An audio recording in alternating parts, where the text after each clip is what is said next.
What I'd like to do now is introduce Vicki Brahm, the hospital director of Tomah VAMC. For those of you that don't know me, I'm Victoria Brahm. Technically, I was here last year, and it was a sad time, and I was looking for support, and boy, did I get it. And I was acting, but I'm here today for real. So as of February, I'm the real director in Tomah.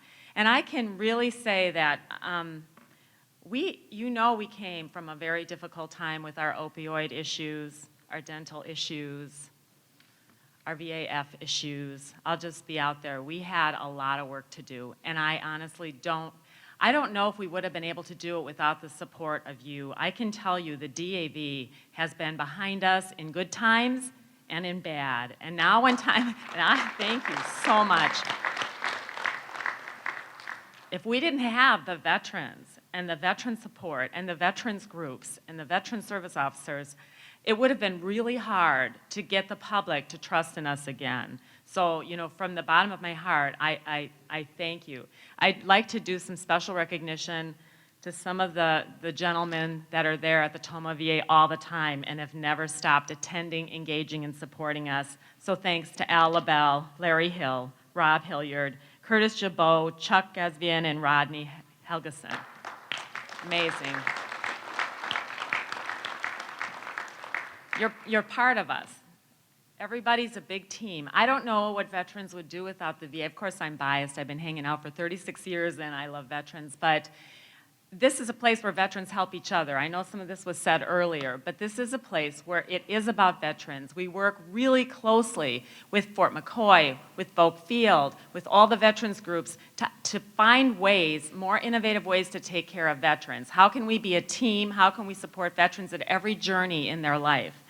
We have some great things coming up with Fort McCoy and Vogue Field. I've spoken to both colonels there, and we're really going to focus this year on preventive health and promotion of health. We've done a 5K walk, and we're going to do more.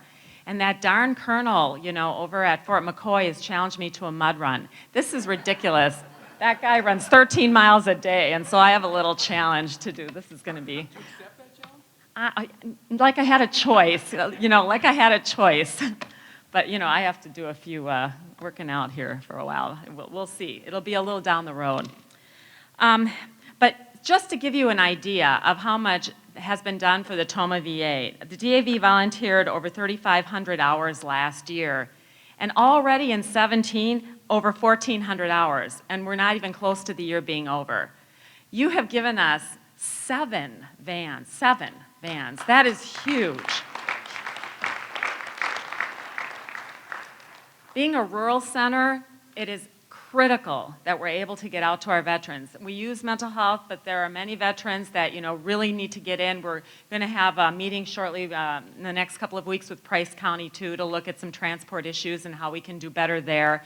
But it's imperative, and there are veterans that want to come to Tomah. So for us to be able to get them there, it is just imperative and critical to their care. You have hosted the annual DAV Family Day. You bought us the subscription to Sirius Radio.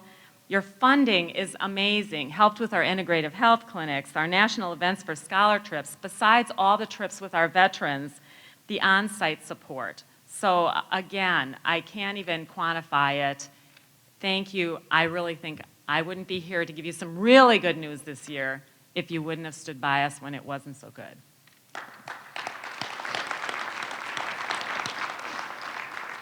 For those of you that don't know us, we're a 246-bed hospital.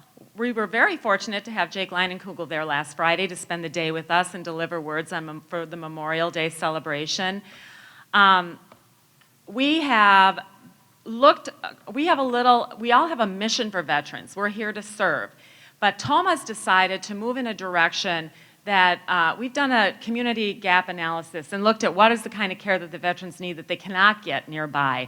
And we have really decided to put a lot of resources into our mental health care. We have state-of-the-art practitioners, providers, psychiatrists. We have the campus. We have 174 acres of beautiful campus. We have programming that you can't get easily in the private sector. So from the continuum of an intensive inpatient mental health treatment for very, very ill veterans, violent veterans, veterans with criminal histories, we can help them. We only have, and this is an amazing piece of information, a 20% recidivism rate. That means only 20% have to keep coming back because they failed the program. That is really, really, you know, just a few short years ago it was 60%. And we're talking alcohol, we're talking drugs, talking PTSD, some serious illnesses.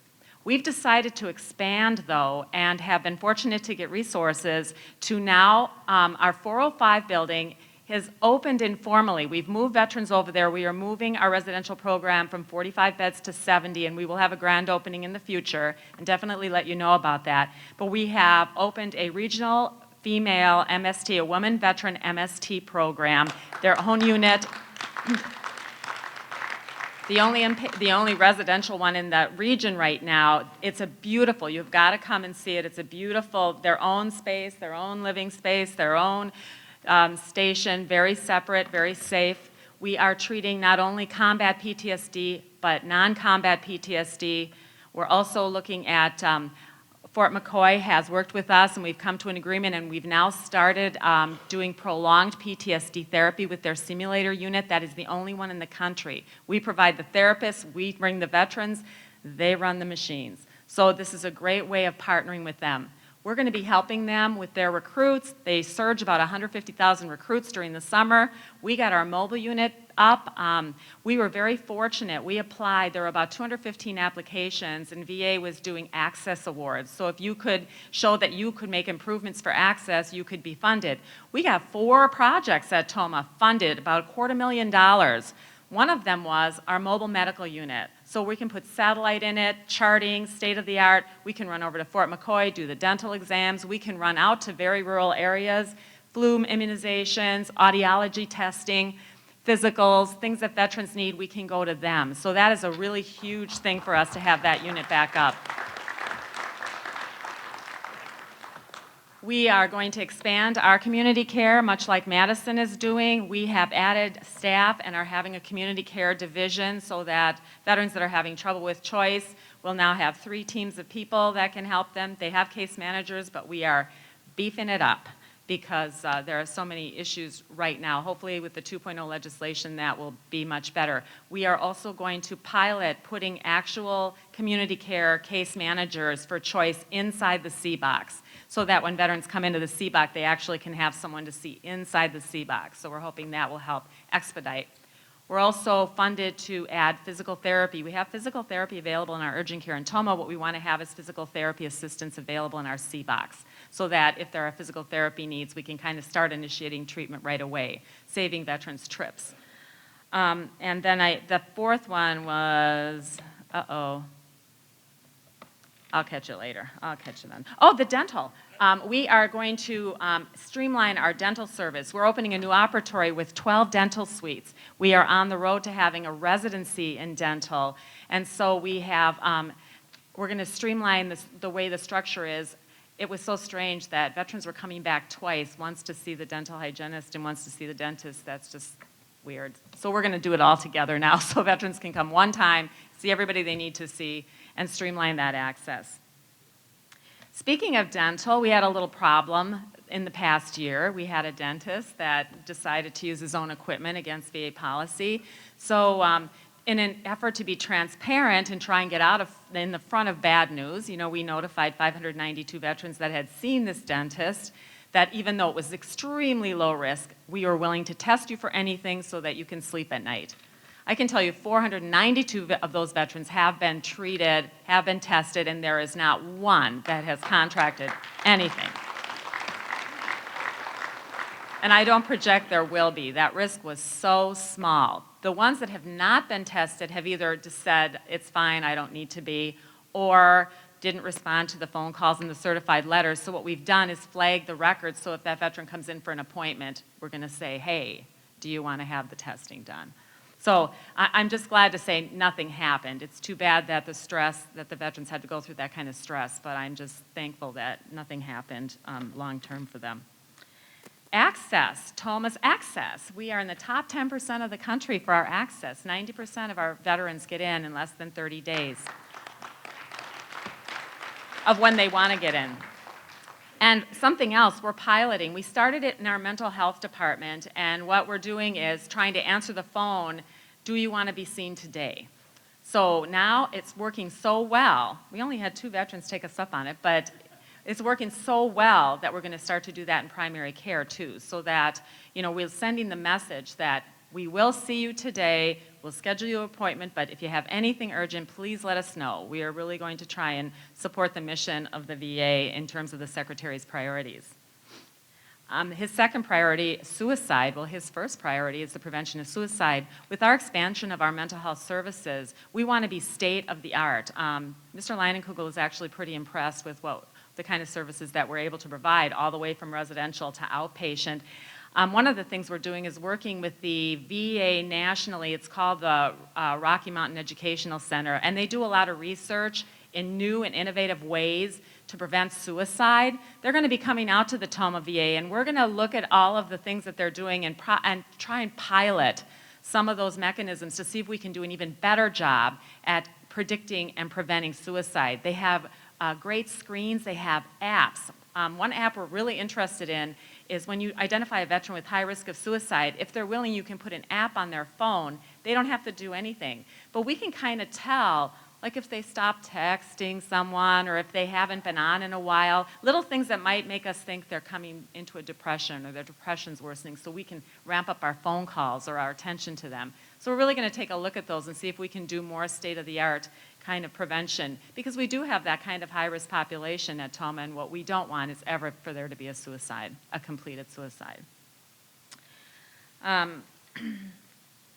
We won the Green Health Emerald Award, and that is, we have a very, very active green environmental management program. So this year, Tomah VA won an award for decreasing for doing that green health care and decreasing mercury on the campus, which is pretty cool. It's a way to protect our environment for the future, because the campus actually is quite beautiful, and really we want to try and be as current as possible. The other thing, and I think you'll be hearing later from Kristen, but the other thing that now we're becoming quite famous for is our whole health initiative. We did win, Renee talked earlier about the Gold Standard Award. So Tomah won the Gold Standard Award with our whole health. We call it a pain university. It started out about May of last year. We turned it into a university. And it's like a veteran going back to school. So you take, and it's very focused on pain initially because of our opioid issues. So we wanted to offer other ways to deal with your pain than benzodiazepines or opioids. So what they do is go back to school. They have to take their required courses, like if you had to take your statistics, they have to take Pain 101 and Pain 201. And then there's a bunch of electives that you can take. We're initiating this summer our first equine therapy. We're working with the Eau Claire Equine Therapy Group. And our first group of veterans will be male MST veterans, and then we're working with a group of PTSD veterans with equine therapy and looking at the outcomes of that kind of therapy. There's all sorts of other things, though, like healing touch and yoga, acupuncture. We're having a big training session next week in battlefield acupuncture, and that'll be available out in our C-Box, too, and that happens in your ear. There's some really good outcomes of that. It's very easy to do, and we'll be spreading some of that. So there's lots of things to pick from. Well, we've had over 250 veterans, I think, coming through the program. They love it. So we're starting to do some vignettes about their outcomes and their experience. We had a big, tough Marine who was like, oh, this is a bunch of hooey, but you know what? My pain, I'll try this. So he started with aromatherapy, and he had a long history of, he could not be out in public because the trigger for his PTSD was the smell of diesel fuel, because there was some bad issues that he had when he was active military, and the diesel and the IED, and it's a sad story, but could not be near gas stations, diesel fuel, anything. Was able to work with aromatherapy, lavender therapy, so that when he is out, he can now go out with his family and trigger lavender instead of the diesel fuel smell, and he is now socializing and back out in the community. It's amazing. So he will tell that story. We've got a vignette of him. We are going to start to put out the really good news. The other thing Tomah needs to do is we need to get the good news out this year. There are so many fabulous things happening. And we gave the media a lot of time to do the negative stuff. Now I'm hoping they'll get on board and do some of the positive stuff. So we're really going to push for that kind of thing to happen. I want to tell you that this summer, we've spread that whole health initiative. We did so well that we had the support, thank you, Renee. We had the support of the VISN, and we're selected as one of 18 to spread nationally. We will be receiving over $5 million over the next 3 years to spread our program, so we'll be able to offer more therapies. We now have a graduate program for PTSD and anxiety. I can tell you that our opioid numbers of veterans that were using both benzos and opioids, there has been a 48% decrease in the usage of those. That's amazing. For veterans that were using very high dose, greater than 400 morphine equivalents of opioids, 70% reduction in those high doses with alternate therapies. And for those using the more low dose, greater than 100, we're down 49%. So we keep going, we keep going. That is amazing numbers in this short period of time. So I think those therapies are proving themselves. Our veterans are learning to cope with life without having to have the side effects of all of those drugs, and they do have side effects. So I'm really proud and I'm really glad that we had the chance to show ourselves as a leader in this area. We are also we were given an opportunity to be part of the VHA's transformation, and we were chosen to be a leader in logistics and do some of the supply chain innovation. I don't know if you heard about the Washington, D.C. VA, but there's been some issues about inventory management, those types of things. Tomah has an excellent program. We just had a review yesterday, did very well, and now we'll be one of the people to pilot with central office and create a program for inventory that will be spread across the nation. So that's another plus for the team at Tomah.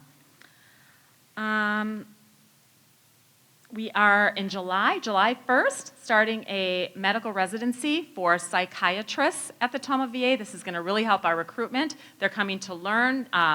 The University of Wisconsin and Milwaukee VA has supported us in that, so we're very excited that's starting. We'll have 3 residents running through, and then we'll hope to grow. Milwaukee has also agreed to jointly work with us to open an IRB so that we can start doing research at the Tomah VA. So this is going to change so much of who we are. We'll be getting to publish the kinds of outcomes that we're having with our patients. So this is amazing. It's not even the same Tomah that it was a year ago. So it's all good news this year. I'm really happy. We are also looking at the La Crosse and Wausau expansions. They've been taking so long. These are the 2 areas that we have an opportunity to grow, and we're not penetrating the market as well as we should. I have talked to Mr. Leinenkugel, and Mr. Shinsky is well aware. We really are trying to keep those leases moving so that we could expand even faster. But now we're looking at something temporary, trailers or a temporary lease until we can get the final spread, because those CBOCs are just outgrowing themselves, and we have veterans that need that care. So I assure you we're looking at alternatives before 2020 to take care of some of these veterans and offer more services at those CBOCs. I know that it's getting better. We're not there yet. I say that we're on this giant mountain, and we've been climbing it. We're 3/4 of the way up, and we have these big jagged rocks. There's like 2 or 3 jagged rocks. We have to go over them or through them, but we're going over. We're going over this year. So, I just got to you just got to please keep supporting us. Please keep believing in us. We're so close. There's a couple more things, we're going to have to deal with. It's hard to change a culture in 1 year. Probably need another 1 or 2, but we are going to get there. Our last pulse survey, we have satisfaction surveys that are done throughout the year. Once a year, we have an all-employee survey, which Tomah did show a lot of improvement. Every quarter, VA does one. The last quarter, 5 out of the 10 initiatives at the Tomah VA were higher than the national average. Yes. And the other 5 we improved in. And you know what? One of them was senior leadership ethics. So I'm like, whoo, So at least I feel very ethical, and that's good. Unfortunately, we have posted again. I still have an associate director vacancy. It's been about 2.5 years. It would really, really help. I'm hoping we get some good applicants that really can come and help with the work we're doing because we're moving fast and furious. There's a lot going on. So really hoping we get someone with experience. It'll help us to solidify, the leadership teams. I appreciate you giving me the time to come, and I appreciate you sticking with me. I'm telling you that it's wonderful. So just thank you.